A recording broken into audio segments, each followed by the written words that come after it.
आज मैं आप सबका फिर से स्वागत करता हूं। बहुत दिनों बाद तो नहीं, पर एक सप्ताह बाद मैं फिर से हाजिर हूं आप सबके सामने ऑनलाइन क्लासेस में। साइंस मस्ती के ऑनलाइन क्लासेस में आप सबका बहुत बहुत स्वागत है। दूसरी चीज़ कि आज मैं बड़ा ही एक साहसिक कदम ले रहा हूं कि सारे चैप्टर्स, सारा जो ये टॉपिक्स है, फर्स्ट चैप्टर इलेक्ट्रिसिटी का, फिजिक्स का, उसको समझाने की मैं कोशिश कर रहा हूँ। दूसरी चीज़ कि इसमें हो सकता है कि मैं जल्दी जल्दी करूँ, क्योंकि बहुत सारे टॉपिक्स हैं, तो आप जो टॉपिक समझ में ना आए उस टॉपिक्स के रिलेटेड वीडियोज़ देखकर इस टॉपिक्स को समझ सकते हैं। तो चलिए सबसे पहले हम लोग कोशिश करते हैं इस चैप्टर को पढ़ने की। और ये क्यों ज़रूरी है? ये ज़रूरी इसलिए हो गया है कि आप लोगों को इसके बाद हम लोग को सेकेंड चैप्टर पढ़ना है, magnetic effect of electric current, और उसमें इलेक्ट्रिसिटी का बहुत ज़रूरी होता है। तो क्यों ना पहले इसका रिवीजन कर ले बहुत बढ़िया तरीके से।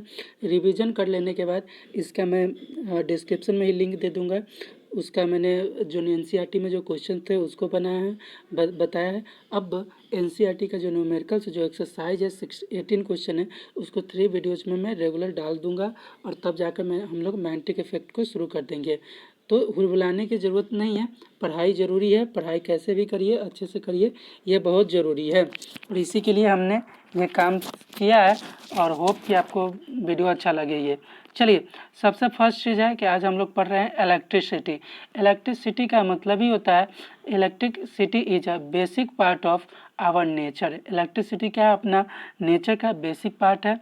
और इलेक्ट्रिसिटी के बारे में जानने के लिए ज़रूरी इसलिए भी कि ये एनर्जी का सबसे बढ़िया रूप है, सबसे बढ़िया स्वरूप है।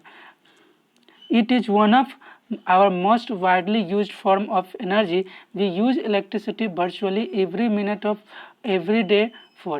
कह रहा है कि इलेक्ट्रिसिटी का जो वर्चुअली आभासी तौर पर आप देखिएगा तो जीवन के हर मिनट में यूज करते हैं। हमारे शरीर में भी जब हम गुस्से होते हैं तो उस समय भी इलेक्ट्रिसिटी प्रोड्यूस होते रहता है। और आपको पता होना चाहिए कि हमारे माइंड में इतना ज़्यादा इलेक्ट्रिसिटी प्रोड्यूस होता है जिस समय गुस्सा होता है कि एक बल्ब जल सकता है। इसलिए गुस्सा नहीं होना चाहिए, क्योंकि वो जो उतना एनर्जी माइंड में हो रहा है, कभी गुस्सा का यही कारण होता है कि उसी एनर्जी को जब हम संभाल नहीं पाते तो कुछ गलत कदम हमसे हो जाता है। तो इसलिए जनरली गुस्से पर अपना कंट्रोल रखना चाहिए। चलिए, अब आ रही है कि एग्जाम्पल ऑफ इन लाइटिंग है, हीटिंग है, रेफ्रिजरेशन है, एयर कंडीशनर है, फिर वाटर है, इलेक्ट्रोमैग्नेट है, पावर कंप्यूटर है, ये सारे चीज़ इसका ही एग्जाम्पल्स है। तो अब आपके मन में आता हो कि इलेक्ट्रिसिटी तुम जान गए कि जो लाइटिंग हो रहा है, जो फैन चल रहा है, वो सब इलेक्ट्रिसिटी। पर आपके अंदर मन में ये क्वेश्चंस आ सकते हैं कि आखिर इलेक्ट्रिसिटी प्रोड्यूस कैसे होता है। तो इसके लिए हम ना सबसे छोटे चीज़ से, सबसे छोटा चीज़ से शुरुआत करेंगे, जो कि है, आप देख लीजिए, सबसे छोटा चीज़ है ये, जिससे शुरुआत करते हैं।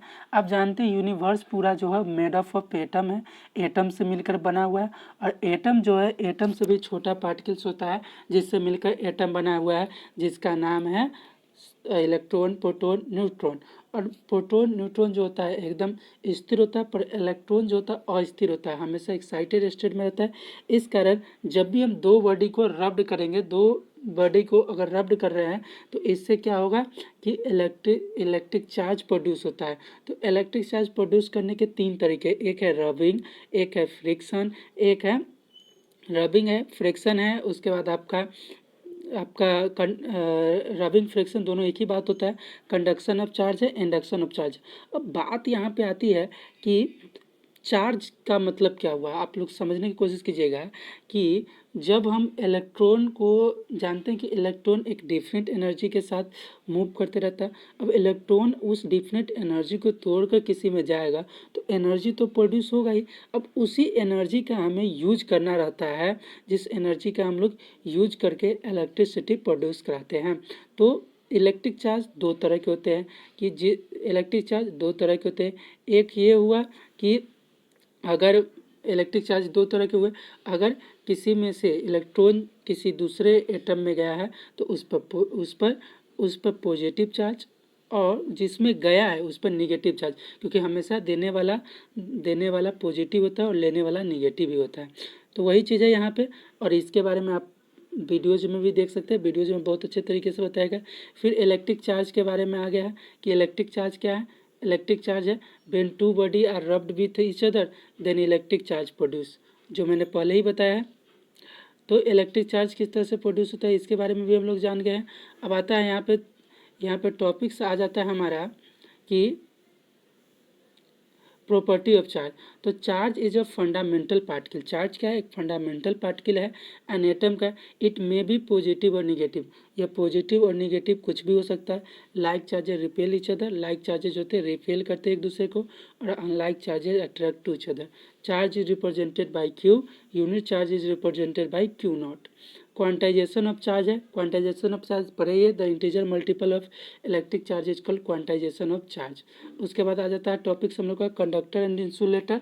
कंडक्टर एंड इंसुलेटर के बारे में भी पढ़ चुके हैं, इसको भी आप लोग देख लीजिएगा अपने कॉपी में, और वीडियोज भी है उसको देख लीजिएगा आप लोग। उसके बाद हम लोगों ने इलेक्ट्रिक करंट के बारे में पढ़ा कि the rate of flow of electric charge, the rate of flow of electric charge is called electric current. जो रेट होता है इलेक्ट्रिक चार्ज के फ्लो के, उसे ही इलेक्ट्रिक करंट कहते हैं। इलेक्ट्रिक करंट का जो ऐसा यूनिट होता है उसको इसको एम्पियर कहते हैं, क्यों कहते हैं, कैसे कहते हैं, ये सारे आपको वीडियोज़ में दिए हुए हैं। तो वीडियोज़ एक बार उन सारे वीडियोज़ को भी आप लोग देख सकते हैं, उससे आपको समझ में आ जाएगा।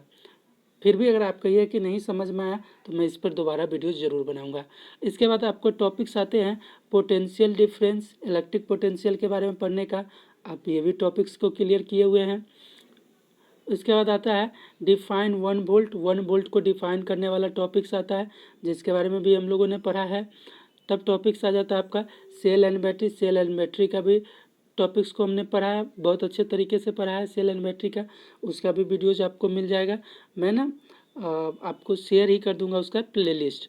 इसके बाद आपको पढ़ना है सर्किट डायग्राम को पढ़ना है, फिर इलेक्ट्रिक सर्किट को पढ़ना है, फिर आप लोग को पढ़ना है ये जरूर याद रखिएगा कंपोनेंट्स ऑफ इलेक्ट्रिक सर्किट, और उसका सिंबल को पढ़ना है।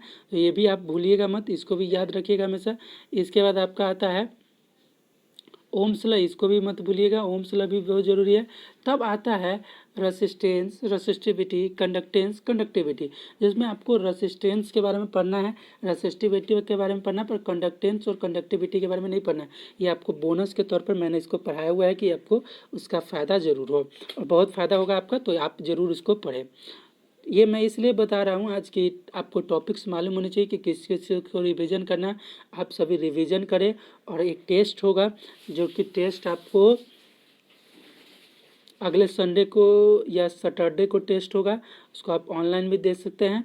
तो वो टेस्ट आप लोगों को ज़रूर अटेंड करना है।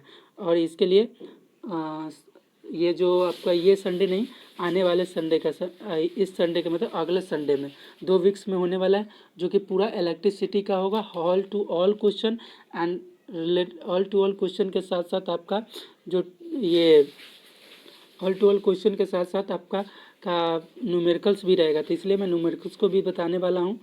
तो रेसिस्टिविटी है, रेसिस्टिविटी के बाद कंडक्टिविटी है, कंडक्टिविटी के बाद आपका यूनिट ऑफ कंडक्टिविटी है, ये सारे चीज़ पढ़े थे। इसके बाद आपने सीरीज कम्बिनेशन, पैरेलल कम्बिनेशन को पढ़ा। सीरीज कम्बिनेशन, पैरेलल कम्बिनेशन के बाद आपने पढ़ा एडवांटेज ऑफ पैरेलल कम्बिनेशन। जो एडवांटेज है उसके बारे में हम लोगों ने पढ़ा। एडवांटेज के बाद हम लोगों ने पढ़ा इलेक्ट्रिक वर्क एनर्जी के बारे में, फिर पढ़ा हीटिंग इफेक्ट ऑफ करेंट के बारे में। ये टॉपिक्स बहुत ज़बरदस्त है, क्योंकि हीटिंग इफेक्ट ऑफ करेंट आपको इस तरह से कहीं नहीं पढ़ाया होगा जिस तरह से मैंने अपने यूट्यूब चैनल पर पढ़ाया है। तो आप उसे भी ज़रूर देखें, और मैं प्लेलिस्ट सेंड कर दूंगा, तो आप उससे भी देख लीजिएगा। उसके बाद आप लोगों को पढ़ना था वही सेकेंड लॉ, थर्ड लॉ करके मैंने पढ़ाया था उसको। इसके बाद आप लोगों ने पढ़ा parallel practical application of heating effect. Heating effect को प्रैक्टिकल एप्लीकेशन पढ़ा होगा। इलेक्ट्रिक आयरन क्या है, इलेक्ट्रिक फ्यूज क्या है, इन सारे चीज़ों के बारे में पढ़ा। फिर कॉपर आयरन, ये सब के बारे में पढ़ा, और तब जाकर इलेक्ट्रिक पावर को पढ़ा, जहाँ से कुछ फार्मूलेज, इम्पोर्टेंस फार्मूलेज आए, और फिर जाकर हम लोगों ने ये चैप्टर को एंड किया था। तो इस तरह से ये चैप्टर जो आपका एंड हुआ है, इसमें इतने टॉपिक्स पढ़ने हैं। तो मेरे कहने का मतलब क्या चीज़ हुआ कि आपके पास बेस्ट तरीका है रिवीजन करने का, कि आप सभी क्या करें, हर एक टॉपिक्स को लिख कर, हर एक टॉपिक्स को घर पर बैठे, और आज 5 टॉपिक्स को एंड कर देना है, उस 5 टॉपिक्स को रिवीजन कर ले। आज इन 5 टॉपिक्स को रिवीजन कर लेना है, कर लेना है और कर कर आपको क्या करना है, पूरा का पूरा क्वेश्चन कर लेना है।